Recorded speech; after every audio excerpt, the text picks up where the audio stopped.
Are we close to another recession? There is certainly evidence of an economic trouble ahead. Bloomberg's GDP tracker shows global growth slowing down to its third quarter of this year.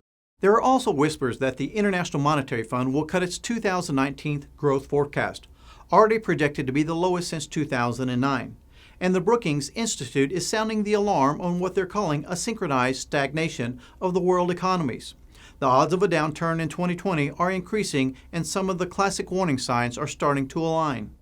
One of the more reliable recession indicators is the spread between the 3-month and the 10-year Treasury yield.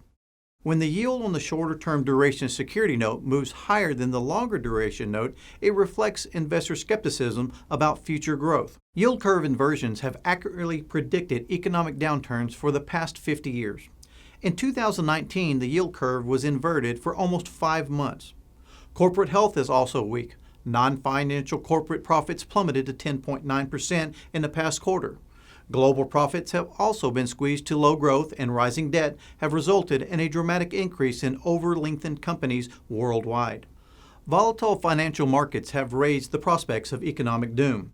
They've been rocked by trade uncertainty, a worldwide manufacturing slowdown, and potential Brexit fallout. Over the past 6 months, major exchanges across the world have all suffered losses.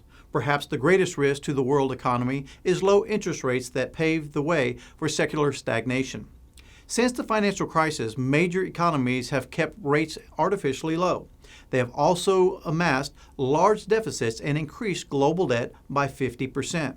This has fueled asset bubbles and weakened one of the world's most potent recession weapons. Former U.S. Secretary of Treasury Larry Summers calls this black hole monetary economics. To learn more about recession risk, please call the number on your screen to receive U.S. Money Reserve's latest special report, How Much Gold is in the World. This report answers many questions you may have about the world's gold. So click on the link below or call the number on your screen right now to get your copy. And please give us your thoughts and share this video. If you're watching us from YouTube, please subscribe to our channel so you don't miss a single episode. I'm U.S. Money Reserve's Coy Wells, and thank you for watching Market Insights.